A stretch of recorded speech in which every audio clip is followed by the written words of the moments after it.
In the collective memory of football fans of the 90s, there's one figure remembered not only for his devastating speed, but also for his iconic appearance.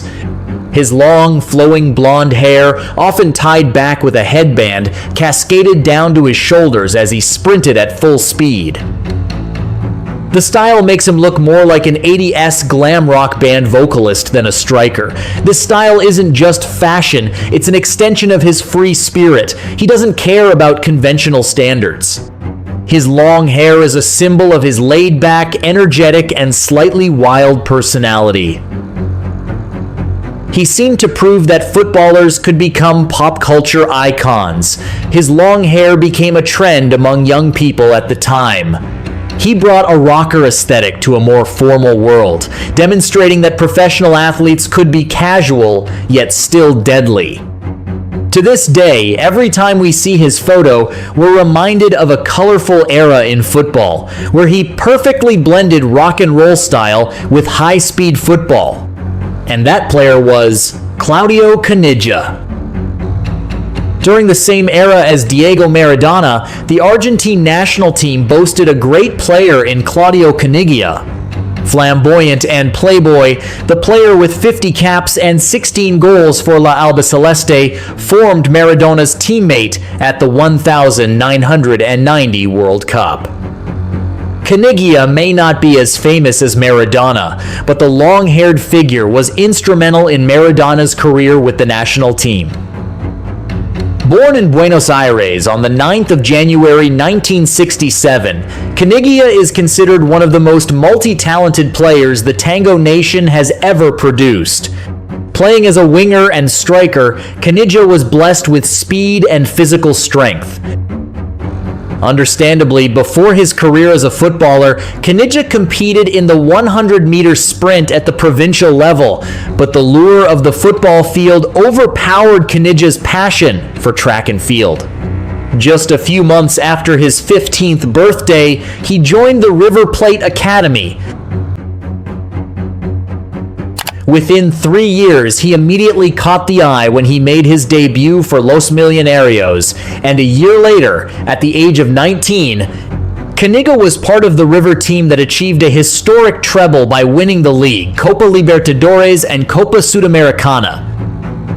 During his time at River Plate, Caniggia made 53 appearances and scored 8 goals before deciding to pursue a career in Europe. In 1988, he crossed the Atlantic to begin his European adventure in the world's most competitive league at the time, Italy's Serie A, joining Hellas Verona. Caniggia arrived in the city of Romeo and Juliet just 3 years after Osvaldo Bagnoli led the Giallo-Blu to the title, one of the greatest fairy tales in Italian football history. However, there's little to say about Caniggia's first season in Serie A. A serious injury limited him to just 21 appearances, scoring 3 goals as Verona finished 11th. When Verona's form declined the following season, Caniggia left and moved about 70 miles west to Bergamo, where he signed for Atalanta. Caniggia's first season in Bergamo saw him score 10 goals in 36 appearances in all competitions, as Ledea finished 7th and secured European qualification for the 3rd consecutive year. His performances earned him a call-up to Argentina, becoming a key member of the team that qualified for the 1990 World Cup in Italy. The 1990 World Cup started disastrously for defending champions Argentina. In the opening match at the San Siro against Cameroon, Caniggia came on as a second-half substitute, and his pace immediately became a threat.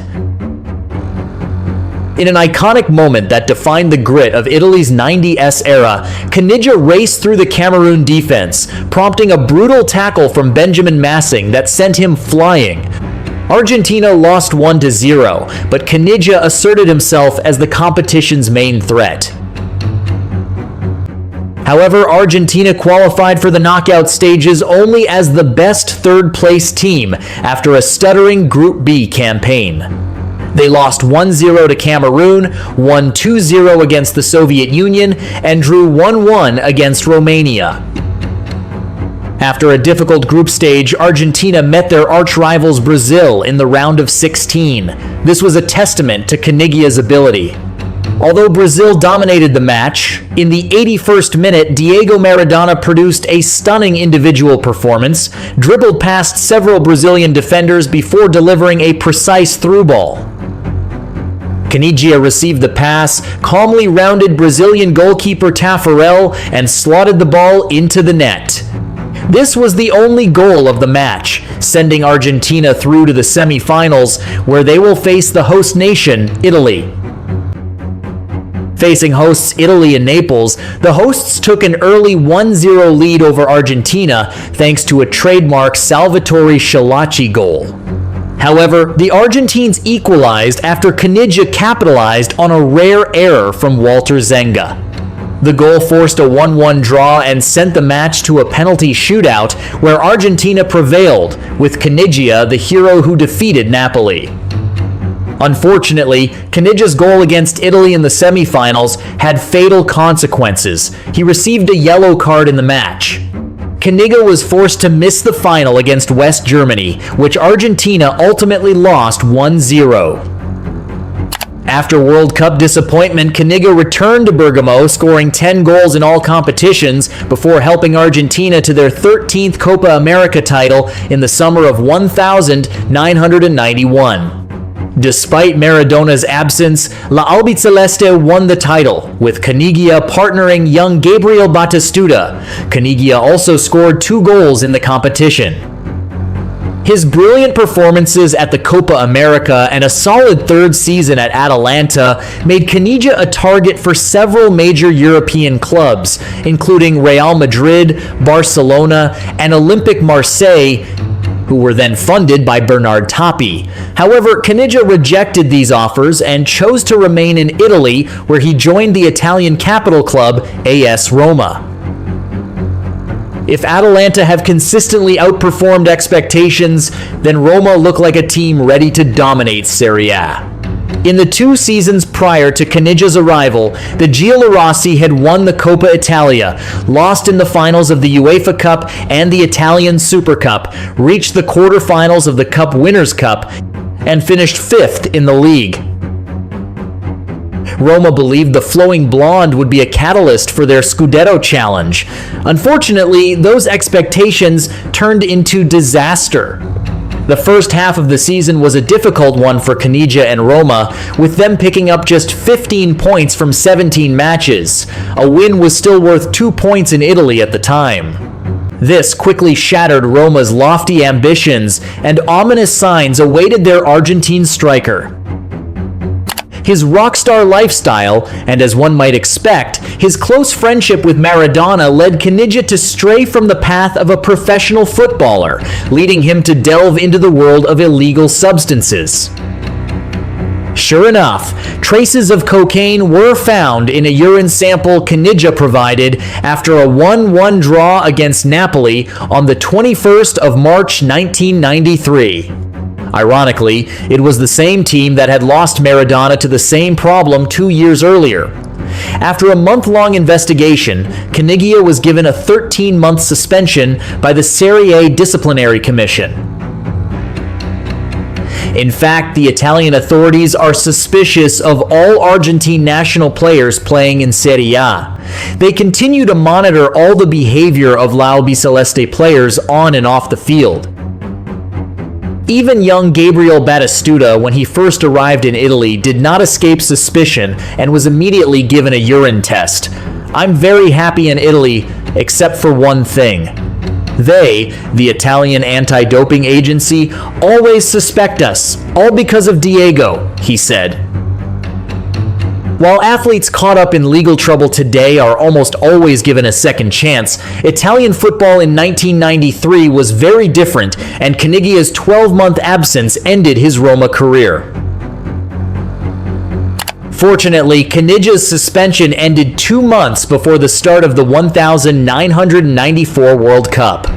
Nevertheless, he was still called up by Argentina coach Alfio Basile to the Argentina squad for the 1994 World Cup in the United States. Despite his long absence, Caniggia still managed to impress at the start of the tournament, scoring 2 goals in the group stage match against Nigeria. Unfortunately, they were eliminated in the round of 16 after losing to Romania. This World Cup also saw Diego Maradona's suspension for failing a drugs test, forcing him to miss the match, having to leave the team midway through the competition. After the 1994 World Cup, he was loaned to Benfica for a year, funded by dairy company Parmalat. Although it was only a single season, Caniggia managed to make 31 appearances and score 11 goals in all competitions.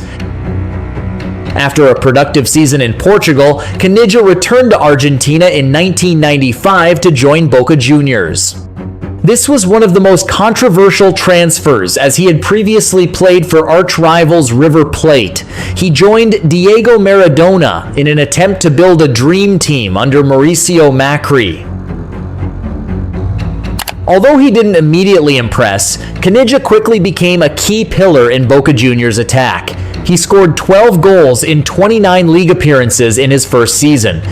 He was a key figure in the 1996 Torneo Clausura, where he finished as the team's top scorer.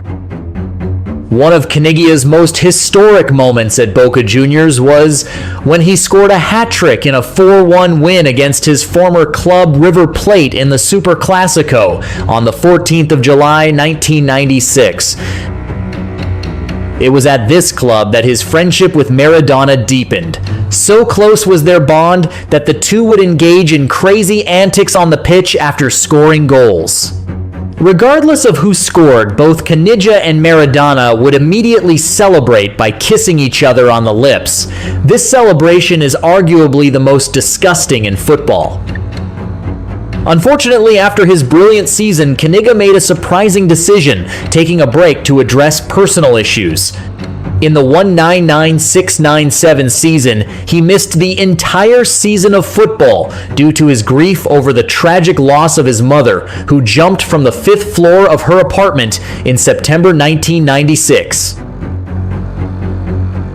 He returned to play for Boca in the 1997-98 season, but his appearances were sporadic due to his absence from the previous season. This was also one of the reasons Caniggia was dropped from Argentina's squad for the 1998 World Cup. However, some say Caniggia's absence from the 1998 World Cup was due to his disobedience to then-coach Daniel Passarella's order to cut his long hair. Passarella believed that all players in his squad had to obey him, not just regarding discipline but also regarding appearance. As is well known, Caniggia defied Passarella's order, and he was absent from the World Cup in France. Simultaneously, his contract with Boca Juniors also expired, leaving him without a club. During his time with Boca Juniors, he scored 22 goals in 58 appearances. Caniggia had a brief spell in the side, before returning to Europe with Atalanta in 1999. He rejoined Atalanta in Serie B and helped the club achieve promotion to Serie A. However, he left after one season due to disagreements with coach Giovanni Vavasori. He then signed with Scottish club Dundee in October 2000.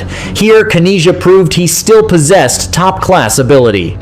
His impressive performances during his one season at Dens Park attracted the attention of several clubs, including Rangers' rivals, Glasgow Celtic.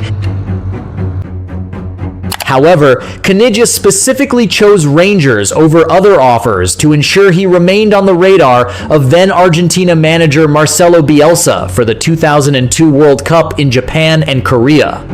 Rangers then-manager Dick Advocaat considered Caniggia to be a sharp and experienced player and decided to sign him for a transfer fee of around €600,000 to €800,000 in the summer of 2001.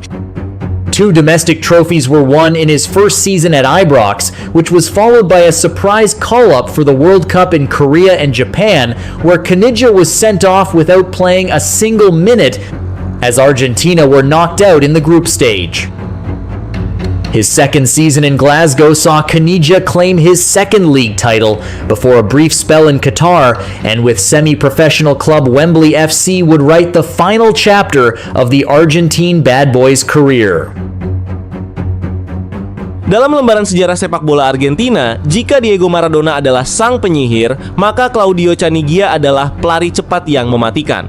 Dengan 50 penampilan dan 16 gol untuk tim nasional Argentina, Caniggia membuktikan diri sebagai salah satu penyerang terbaik di generasinya.